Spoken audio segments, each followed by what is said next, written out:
The morning my life changed forever started like every other morning, in my perfect, controlled, don't-touch-me world, until I walked into my kitchen and saw blood under my maid's bandage. Let me ask you something, and answer this in the comments, because I really want to know.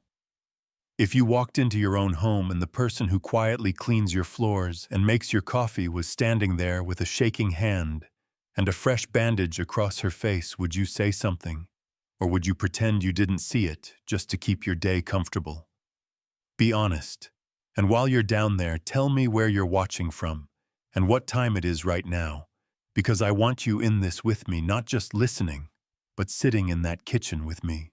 My name is Daniel Harlow, and people like to paint me as this cold machine of a man, which, to be fair, wasn't all that wrong.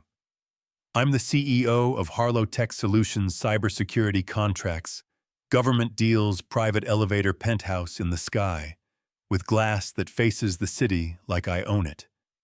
I am the guy people call calculated, untouchable, not sentimental. I have a routine like a military drill. 5:45 a.m. My eyes open, shower at 6, suit on. By 6:20, emails at 6:30, coffee at 7, first meeting. At 8, same tie. Same shoes, nothing out of place, not even my reflection. I built my life clean, silent, and controlled, because chaos is how you lose, and I do not lose. I didn't have a wife. I didn't have kids. I didn't even really have friends. I had staff, and even with them, I kept distance. You show up, you do the job, you don't touch my world. I don't touch yours, simple. And then there was Elena. Elena had been working in my place for about 3 months at that point. Hired through a high-end domestic agency, background check, clean, no drama, no noise. She was the kind of person you could almost fail to notice, which sounds harsh, but that's exactly how she moved. Soft steps, low voice, hair pulled back, uniform neat, never interrupting, never saying more than "yes, sir," or "of course, Mr. Harlow." She was efficient, fast, invisible. Some mornings I barely registered she was there. You know what I mean, how you get used to people being part of the environment, like the espresso machine, like the lights coming on automatically. That's what she was supposed to be. Background. But that morning, no. That morning I walked into my kitchen. Marble counters, spotless steel, the kind of kitchen that looks staged for a magazine even though I don't cook. And I saw her hand shake while she poured my coffee. Not just a little tremble. Full body trying to pretend it's fine shake. Her sleeve slid up just enough for me to see a yellow-green bruise around her wrist, the kind of bruise you get when somebody grabs you and squeezes until you can't pull away. I noticed that, and I already had questions forming, and then she turned toward me and I saw the bandage. It was a clean white medical bandage taped across her left cheekbone right below her eye. Fresh, tight. Not some old cut, not a scratch, not makeup, stitches. I said, "What happened to your face?" She didn't answer right away, and that told me almost everything. Her eyes dropped like she was standing in front of a cop, like anything she said could get her in trouble. Then she touched the bandage gentle, like it still hurt to even brush it. And she put on this practiced smile I recognized immediately from boardrooms and depositions. The smile of someone who has learned how to make other people comfortable with their pain. "Oh, this. It's nothing," she said, trying to make her voice light. I walked into a cabinet door. I wasn't paying attention. My fault. I'm just clumsy. Cabinet door. Clumsy. If you grew up where I grew up, you know those words. I looked at her and I said very quietly, "That's the third one." Now she froze. "6 weeks ago, you had a cut over your eyebrow, and you said you slipped in the shower." I said, "Last month your wrist was bruised, and you said you shut it in a door. Now you hit a cabinet. You expect me to believe you're just clumsy." Something in her face dropped. Not anger. Fear. And that hit something inside me I don't usually let anyone get close to. And this is where you're going to see why I did what I did, because I need you to understand This was not some billionaire fantasy where I decided to play savior to the help because I was bored. You want that story? Go watch a soap opera. This is not that. When I was 8 years old, my mother used to wear sunglasses in the kitchen. That's how this started for me. We lived in a small, cheap place back then, paint-peeling air that always smelled a little like burnt cooking oil, and my mother would be making dinner with sunglasses on indoors at night. My father would say she walked into a door. She would say she slipped. Everybody would nod and pretend to believe it. Then one day my mother was gone in what people still call an accident, and I got told a version of the truth way too late to save her, and I swore two things to myself that day. 1. I would never be powerless again. 2. I would never ever pretend not to see. So when Elena told me she hit a cabinet, I knew that lie by heart. You still with me? Stick around because what happened next will blow your mind. Now I am not proud of what I did next, but I am not sorry either. I called my head of security. His name is Richard Chen, ex-FBI, quiet, loyal, does not ask questions he knows I will not answer. I said, Richard, I need everything you can pull on someone named Elena Brooks. Quiet. I want her file, her address, any police reports, anything that has ever happened near her name. He said, is there a threat to you, sir? And I said, I'm not sure yet, but assume yes, which was a lie. I wasn't worried about me. I was worried about her. That night, after I'd gone through my meetings and my calls, and did all the things a CEO is supposed to pretend are important, I poured myself a drink and opened the file Richard sent me. 12 pages, photos, reports, timelines. Let me tell you what I found, because this is the moment where I stopped being a detached employer and became something else. Elena is 28. Both her parents are dead. Car crash when she was in college. She has no real family support, no partner, no savings. She has a degree in fine arts, graduated with honors. So not only is she not stupid, she's gifted. She'd worked at an art gallery, restaurants, retail, whatever she could piece together to survive. Then I got to her current address, and I felt my jaw tighten. 14 police calls in the last 18 months. 12 of them listed as domestic disturbance. 12. One person. One apartment. Same man over and over. His name is Marcus Webb. 32. Trust fund rich. Father's a partner at a powerful law firm. Family money. Polished image, expensive lawyers on speed dial.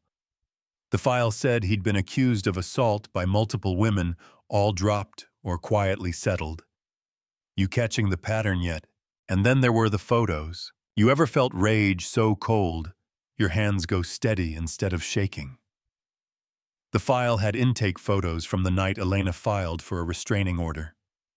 Her face was swollen, her lips split, deep purple bruising around her eye, finger marks on her wrists, like somebody grabbed her hard enough to leave shadows. Underneath those photos, the report said, victim declined medical transport, claimed she fell. Claimed she fell. That's when I decided I was done pretending. Now let me pause and ask you something, because I want you to answer this out loud in the comments. If it were you and you saw proof that someone in your orbit was getting hurt, and the system kept sending her home to the same danger, what would you have done? Be real. Not the version that sounds nice, the version you'd actually do. The next morning I changed my entire schedule. I stayed home instead of going into the office, which I never do. I waited. When Elena showed up at 6:30 like she always did, she was surprised to see me still there.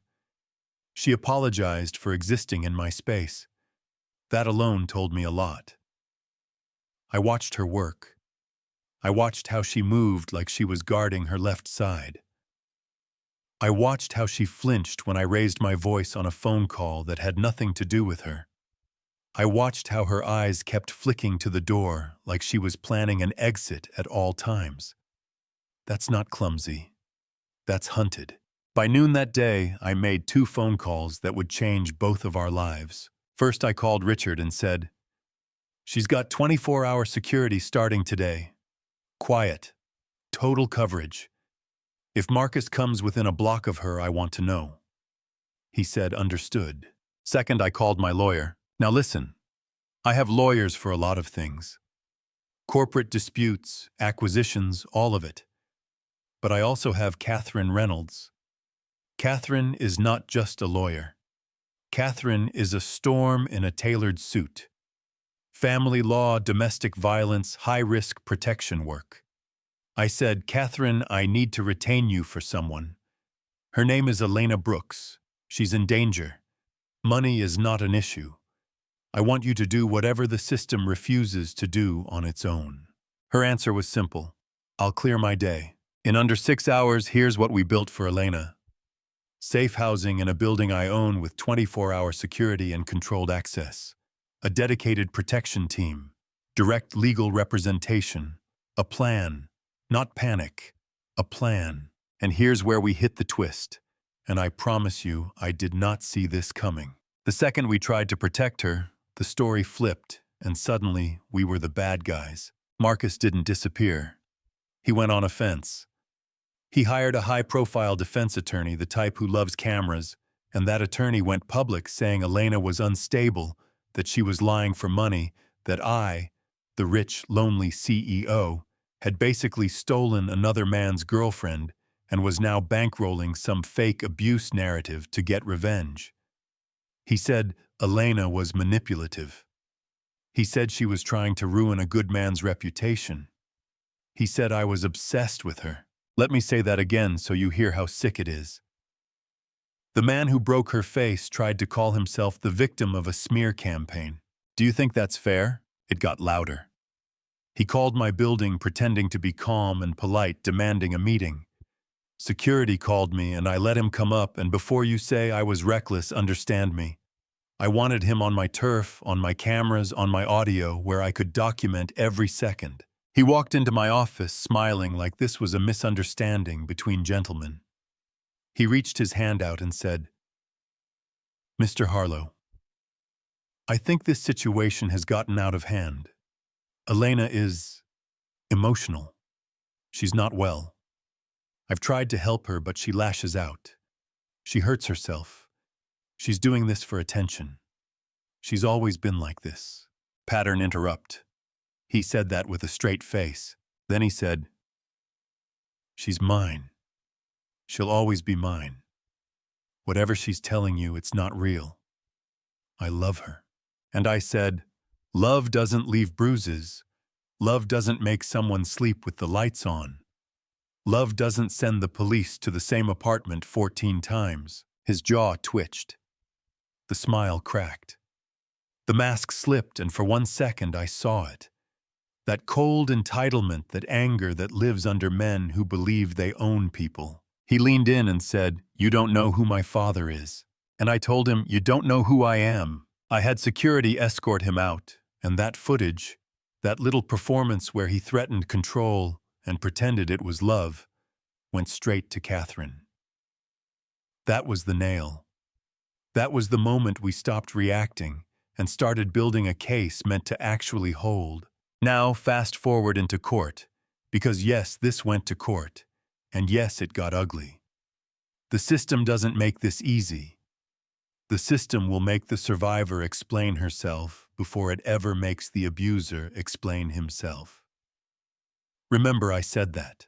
When Elena testified, she had to sit 20 feet from the man who hurt her and answer questions like, "If it was so bad, why didn't you leave sooner? And weren't you living in a very nice apartment he paid for? And isn't it true you went back to him multiple times? Like survival is the same thing as consent." She had to sit there and say with her voice shaking, but still clear, "I stayed because I believed he would kill me if I left, and because every time I tried to report him, somebody with money made the paperwork disappear." They tried to make her sound greedy. They tried to make her sound dramatic. They tried to make me sound like some bored billionaire who picked up a broken girl as a hobby. Yeah, that happened. Then they put Marcus on the stand, and under his own lawyer's questions, he looked like a choir boy, talking about how much he loved her, how he only ever tried to help her, how she was unstable, how things got heated, but it was always mutual. You could feel the jury kind of leaning, like maybe this is just a messy breakup. And then Catherine stood up. Catherine pulled out his own texts. You made me so angry I had to hit you. Next time, don't push me that far. She played voicemails of him threatening to make it look like an accident if she ever really left him.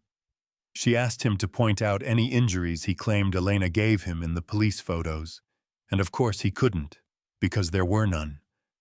And you could see the jury's faces change in real time. That's the moment right there where power started to shift. He was convicted. Assault, stalking, threatening, violating a protective order. The judge looked him in the eye and said, "You have used money and influence to dodge consequences for years. That ends today. 12 years, plus probation, plus no contact for life." When they cuffed him, Elena finally exhaled. Not a dramatic movie sob, just this long, shaking breath like somebody who had been holding air underwater for way too long and finally surfaced. Now I want to tell you what happened after, because this part matters just as much as the courtroom, maybe more. Survival isn't just getting out. Survival is what happens next. After the trial, I told Elena, "You're not my maid anymore. That job is done. That chapter is over. From now on, you work directly for me, and your job is not to clean my glassware, it's to build a life. We are going to build you a life." I turned one of my spare rooms into a studio, bought her canvases and light and space, and she started painting again for the first time in years. Real work. Work with pain in it, and anger in it, and healing in it. We put together a show called Fracture and Repair, 40 pieces that told the story of what it's like to go from terror to freedom. And the night we opened, the gallery was full. Survivors, reporters, people who had followed the trial, people who'd seen her face on the news. One woman walked up to Elena crying and said, "My daughter died in a relationship like that. Seeing you standing here tells me she wasn't weak for staying. She was fighting to survive." Watching that moment did something to me I can't fully explain. That was bigger than any deal I have ever closed, and somewhere in all of this, in the court prep and the late-night strategy and the safe house logistics and the gallery lights, somewhere in that storm, Elena and I stopped being protector and protected and became something else. Not possession, not rescue debt. Something that felt like two people who had both lived in different kinds of cages and were finally standing outside the bars, looking at each other in clean air. I told her I loved her. She told me she loved me. Not because she owed me anything, because she chose me and I chose her, and that choice was free. That's what real love is supposed to be. Love is not "you're mine." Love is "you're safe." Now we run something called the Harlow Foundation. We fund safe places to go when someone needs to disappear fast. We pay for lawyers so "I can't afford an attorney" stops being the reason women go back to their abusers. We cover security, relocation, therapy, job training. We have helped thousands of women get out. We're not fixing the whole world, I know that, but we're putting weight on the right side of the scale. And for some people, that is the difference between alive and not alive. So now I want to end this with you, because this isn't just my story and Elena's story. This is where you come in. I want you to think about something, and I want you to answer it in the comments, because somebody scrolling might need to see your answer. Do you think the system actually protects victims, or does it protect power? And here's the harder one. If you saw someone in your life showing up with new bruises every few weeks and whispering "cabinet door," would you get involved, or would you look away so you didn't have to deal with it? If it were your sister, your daughter, your best friend, would you still say it's not your business? Because here's what I learned. The difference between nobody helped my mother and I am alive to tell this story is one person refusing to look away. If this opened something in you, if it pissed you off, if it gave you hope, I want you to do 3 things. 1, drop a comment and tell us what you think. Even if you disagree with me, because that conversation matters, and somebody out there needs to hear they're not alone. 2, share this with someone, because you don't know who is quietly living in fear and waiting for a sign that it's okay to ask for help. And 3, hit subscribe, turn on notifications, stay with us, because every week we tell real stories like this. Not fairy tales, real. Stories about survival, justice, and what it looks like when somebody finally says no more. Thank you for listening. Thank you for caring. Now tell me, do you still believe she just walked into a cabinet door?